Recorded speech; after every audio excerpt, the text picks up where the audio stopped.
Hello दोस्तों, आज हम सीखेंगे कि वेब पेज कैसे डिज़ाइन करते हैं HTML और CSS यूज़ करके। एकदम बेसिक सा एक HTML पेज बनाएंगे, लेकिन जो भी हम बनाने जा रहे हैं उसे बिल्कुल ही प्रोफेशनल वे से हम क्रिएट करेंगे, जिस तरह से कि प्रोफेशनल वेब डिज़ाइनर्स करते हैं। तो फर्स्ट हम एक फ़ोल्डर क्रिएट करते हैं डेस्कटॉप पे। Right click and create a new folder. अभी यहाँ पे हम एक फ़ोल्डर को नाम देते हैं फर्स्ट। आप जो मर्ज़ी नेम दे सकते हैं फ़ोल्डर के लिए। इस फोल्डर में हम और 3 न्यू फोल्डर्स क्रिएट करेंगे। पहला हम क्रिएट करते हैं CSS, जिसमें हम CSS के फाइल्स स्टोर करेंगे। सेकेंड फोल्डर हम इमेजेस के लिए क्रिएट करेंगे, इसको नेम देते हैं IMG। एंड द थर्ड हम नेम देते हैं JS। जावास्क्रिप्ट के फाइल्स हम इसमें सेव करेंगे फ्यूचर में। तो ये हो गया हमारा बेसिक फोल्डर स्ट्रक्चर सेटअप। अब इसके बाद हम सबलाइम टेक्स्ट यूज़ करेंगे एज ए वेब एडिटर। अगर आपके पास सबलाइम टेक्स्ट नहीं है तो आप डाउनलोड कर सकते हैं नेट से। ये मेरा बेसिक फेवरेट टेक्स्ट एडिटर है। अब इस फाइल को हम सेव कर देते हैं। एक ब्लैंक फाइल है और इसको हम सेव करेंगे फर्स्ट फोल्डर में। फर्स्ट फाइल को हम नेम देते हैं index.html। मोस्टली ये याद रखें कि जो भी फर्स्ट पेज होता है या फिर होम पेज जो होता है उसको मोस्टली इंडेक्स नाम दिया जाता है। तो हम भी एज अ स्टैंडर्ड प्रैक्टिस इसको index.html नेम देते हैं। इसका पर्पस क्या है ये मैं आगे चल के आपको बताऊंगा। फॉर द टाइम बीइंग आप जस्ट मुझे फॉलो कीजिए। अभी जस्ट हम ब्राउज़र में ओपन करके देखते हैं कि क्या कुछ दिखता है हमें ब्राउज़र में। तो जैसे आपने सोचा था कि कुछ भी नहीं है, जस्ट एकदम कम्प्लीटली ब्लैंक दिख रहा है फाइल। तो हम कोडिंग करना स्टार्ट करते हैं। फर्स्ट हमें डॉक टाइप डिक्लेयर करना होता है। तो जस्ट एक्सक्लेमेशन मार्क यूज़ करना है, डॉक टाइप HTML। ये पेज को ये बताता है कि पेज HTML है। उसके बाद हम HTML ओपनिंग और क्लोजिंग टैग टाइप करते हैं। तो ये जो HTML opening and closing tag है, इसी के अंदर सब हमारा बाकी का जो HTML का कोड है वो HTML ओपनिंग और क्लोजिंग टैग के बीच में रहेगा। तो this is the opening HTML tag. और ये जो मैं लिख रहा हूँ अभी ग्रे फॉन्ट्स में, ये कमेंट्स है। ये एक्चुअल कोड का पार्ट नहीं है, ये जस्ट आपके खुद के रेफरेंस के लिए आप यूज़ कर सकते हो। आप अगर खुद के फ्यूचर प्रोजेक्ट्स में अगर आपको याद रखना है कोई चीज़ कि आपने कहाँ से क्या किस तरह से कोडिंग की थी, आपको अगर कोई भी लैंग्वेज या प्रोग्राम आपको पता है ऑलरेडी, तो आपको इसके बारे में पता होगा। तो ये है क्लोजिंग टैग। तो हम इसमें और एक टैग प्लेस करते हैं जो है body tag. Actually body tag वो मेन पार्ट होता है जिसमें हम कंटेंट को प्लेस करते हैं, या फिर जो भी यूज़र को दिखता है वेब पेज के ऊपर वो पार्ट इस बॉडी टैग में प्लेस्ड होता है। उसके अलावा बॉडी के पहले एक इम्पॉर्टेंट पार्ट होता है जो कि हेड पार्ट है। तो इस हेड टैग को हम ओपन और क्लोज करते हैं।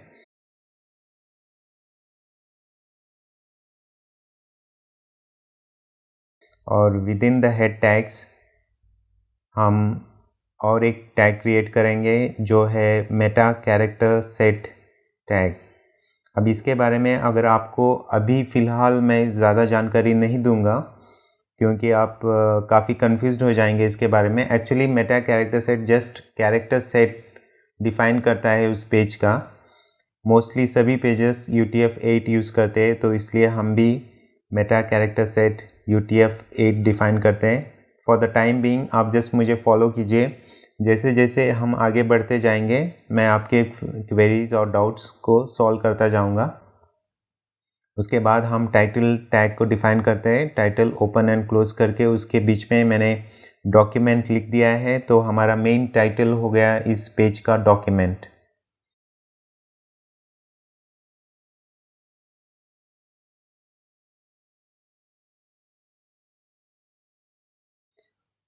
पैराग्राफ टैग को ओपन और क्लोज करता हूँ मैं यहाँ पे।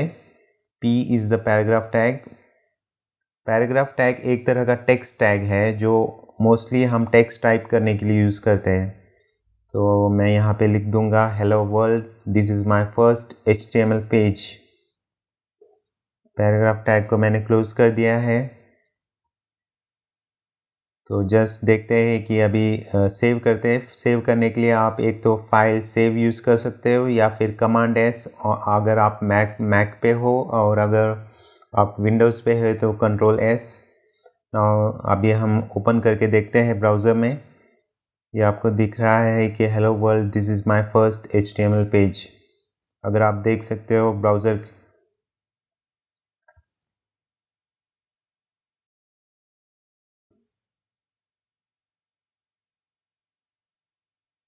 और एक इंटरेस्टिंग थिंग मुझे बतानी है आपको कि अगर आप सबलाइम टेक्स्ट और एमेट प्लगइन यूज़ करते हो, एमेट के बारे में शायद आपको पता नहीं होगा।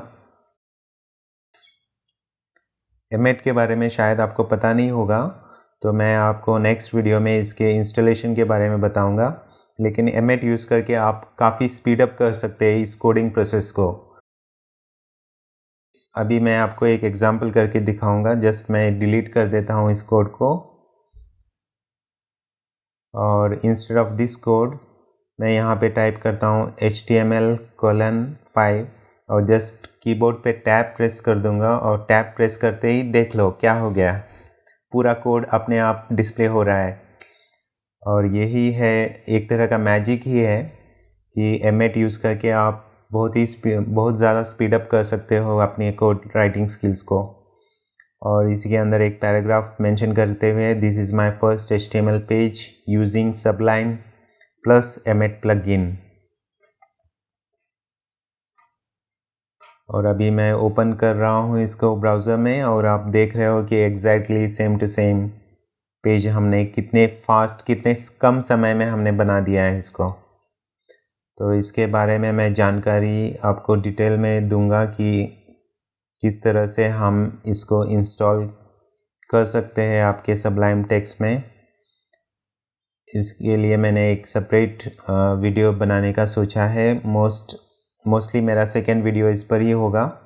मैं आपको पूरे वेबसाइट कंप्लीशन तक का प्रोसेस आपको समझाने जा रहा हूँ। तो ना केवल ये वीडियो आपको देखना होगा, बल्कि मेरे पूरे वीडियोस आपको फॉलो करने हैं till the end of the playlist. क्योंकि आप अगर बीच में डिमोटिवेटेड हो जाते हो और छोड़ देते हो तो वहीं पे स्टॉप हो जाएगा। आपको जस्ट पेशेंस रखना है। यहाँ पे हम और एक टैग सीखेंगे, हेडिंग्स टैग। H1 से लेकर H6 तक होता है हेडिंग्स टैग। तो H1 ओपन एंड क्लोज करते हैं, this is the H1 tag.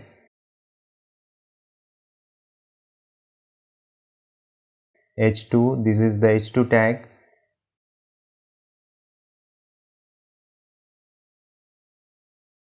H3, this is the H3 tag.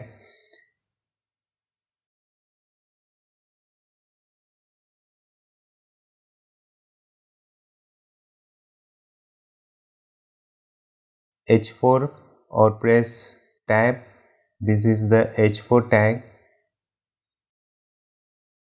ये एमेट यूज़ करने से काफ़ी स्पीड अप हो रहा है मेरा code writing. This is the H5 tag. H6 tab, this is the H6 tag.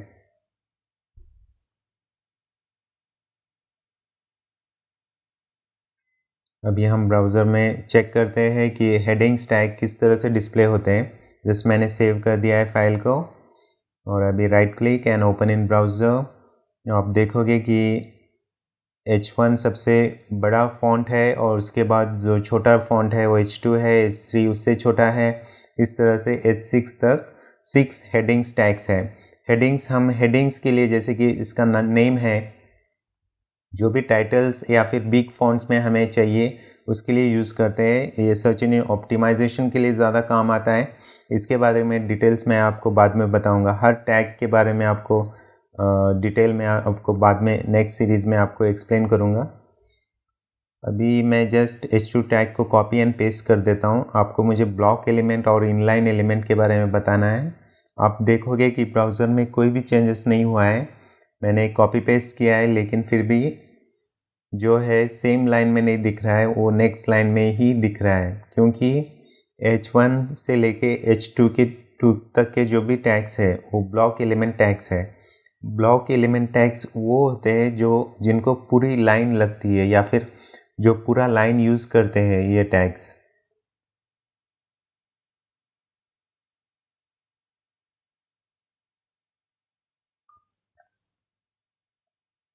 Block elements के अलावा एक इनलाइन एलिमेंट टैग्स होते हैं जिसको हम इनलाइन प्लेस कर सकते हैं। मीन्स अगर सपोज़ हमें कोई और एक टैग प्लेस करना है और अगर उसको सेम लाइन में अगर लेना है तो हम उसको इनलाइन एलिमेंट्स में प्लेस कर सकते हैं। अभी यहाँ पे पैराग्राफ टैग जो है, पैराग्राफ टैग भी एक ब्लॉक एलिमेंट टैग है, तो इसके लिए भी हमेशा एक सेपरेट न्यू लाइन लगता है। अगर हम पैराग्राफ टैग के बाद एक और पैराग्राफ टैग डिफाइन करते हैं तो उसी के सामने नहीं आएगा, वो उसके नीचे आएगा। तो हम यहाँ पे एक स्पैन टैग को ओपन और क्लोज करेंगे। This is an inline element, और मैंने स्पैन टैग को क्लोज कर दिया है h3 टैग के अंदर।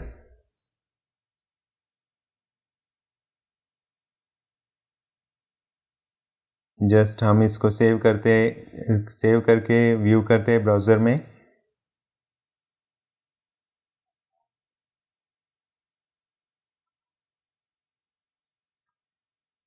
यहाँ आप देख रहे हो कि this is an inline element, उसी सेम लाइन पे आया, h3 टैग के सेम लाइन के आगे डिस्प्ले हो रहा है, क्योंकि ये हमने स्पैन टैग में प्लेस किया है। कुछ एग्जांपल्स देख लेते हैं ब्लॉक एलिमेंट्स के। आपको इसके बारे में डिटेल तो मैं बाद में आपको बताऊंगा ही, फिर भी एक एग्जांपल आपको दे देता हूँ। डिवीजन h1 से h6, पैराग्राफ, फॉर्म टैग्स, ये सभी एग्जांपल्स है ब्लॉक एलिमेंट टैग्स के। इसके अलावा आपको अगर इनलाइन एलिमेंट्स के कुछ एग्जांपल्स बताऊं तो अभी जैसे मैंने बताया था, स्पैन टैग एक एग्जांपल है। उसके अलावा href टैग जो लिंकिंग के लिए यूज़ करते हैं वो एक एग्जांपल है स्पैन। और उसके अलावा इमेज, ये इमेज लिंकिंग के लिए हम यूज़ करते हैं। इमेज भी एक इनलाइन ब्लॉक एलिमेंट है। इसके बारे में हम डिटेल्स हमारे अगले वीडियोस में हम देखेंगे। फ़िलहाल के लिए आपने दो टैग्स तो लर्न कर लिए हैं, एक तो headings and paragraph.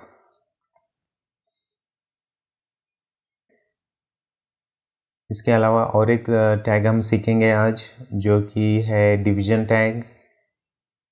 Division tag एक तरह का ब्लॉक एलिमेंट ही है डिवीज़न, जैसे कि मैंने आपको अभी बताया था, लेकिन ये एक तरह का कंटेनर या फिर इसको एक बॉक्स जैसे भी आप इमेजिन कर सकते हो, क्योंकि डिवीज़न के अंदर जो भी हम प्लेस करते हैं वो एक बॉक्स के अंदर ही सीमित हो जाता है। हम इस बॉक्स को बाद में स्टाइल कर सकते हैं CSS को यूज़ करके। जस्ट इसको ऐसे समझ लेना कि डिवीज़न टैग का पर्पस हमें बाकी के जो टैग्स है उसको अरेंज करने के लिए होता है। किस तरह का मीन्स कौन सा टैग कहाँ पे हमें डिस्प्ले करना है। मोस्टली एक तरह का स्टाइलिंग के लिए हम डिवीज़न को यूज़ करते हैं, प्रॉपरली अरेंज करने के लिए। तो इसलिए हमें डिवीज़न टैग्स एक बहुत ही इम्पोर्टेंट टैग है HTML में। और आजकल विदाउट डिवीज़न टैग कोई भी website banana just impossible kind of a thing है। पहले टेबल्स यूज़ किया जाता था 5 से 10 साल पहले, लेकिन आज के ज़माने में division tag is one of the most important tag.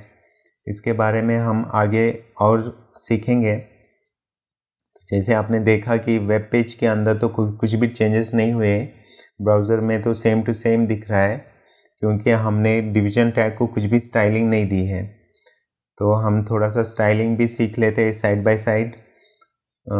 HTML के साथ साथ एक दो CSS के भी हम स्टाइलिंग भी सीख लेंगे। तो फर्स्ट हम डिवीज़न टैग को थोड़ा सा स्टाइल कर देते हैं, ताकि आपको डिफरेंस समझे कि ब्राउज़र में कि एक्चुअली वहाँ पे कोई ब्लॉक एलिमेंट है।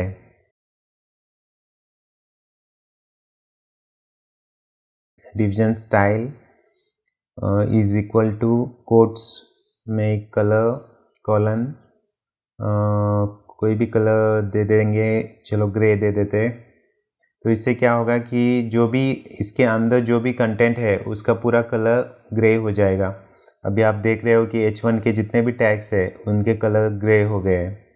अभी फिर भी आपको बॉक्स नहीं दिखाई दे रहा है यहाँ पे, क्योंकि हमने बैकग्राउंड कलर नहीं दिया है।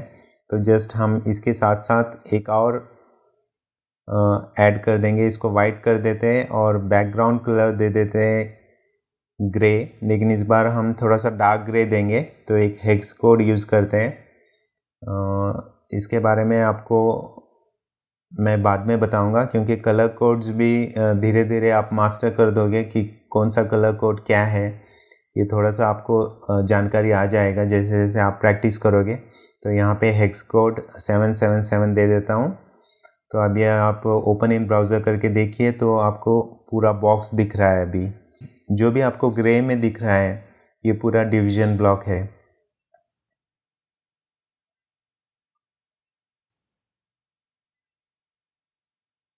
और क्योंकि ये एक ब्लॉक एलिमेंट है, ये फुल विड्थ ले लिया है, पूरे पेज का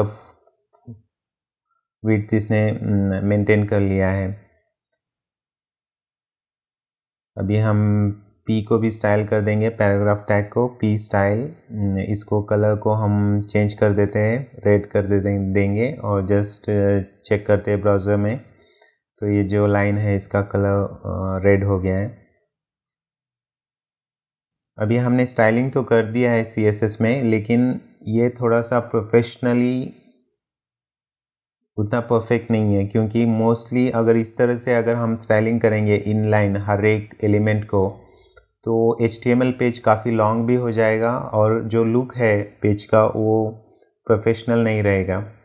तो इसके लिए हम एक न्यू फाइल्स क्रिएट करेंगे CSS के लिए। हमने ऑलरेडी एक CSS का फोल्डर बनाया था स्टार्टिंग में, तो उसी के अंदर हम एक फाइल क्रिएट करते हैं style.css, और उस फोल्डर में हमने सेव कर दिया है एक ब्लैंक फाइल।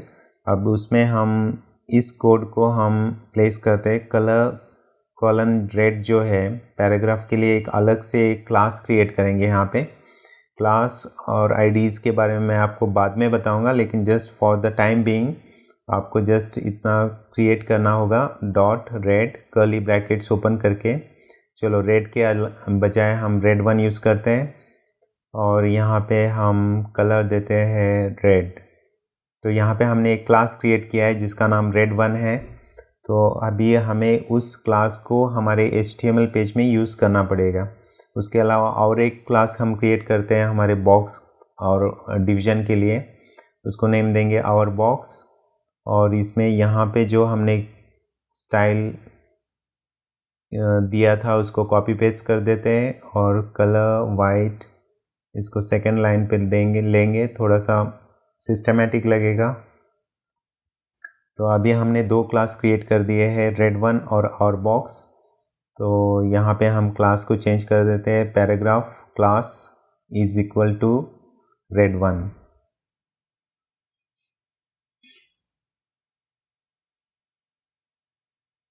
और डिवीज़न के लिए हमने यूज़ किया है आवर बॉक्स, तो डिवीज़न को भी हम क्लास नेम दे देते हैं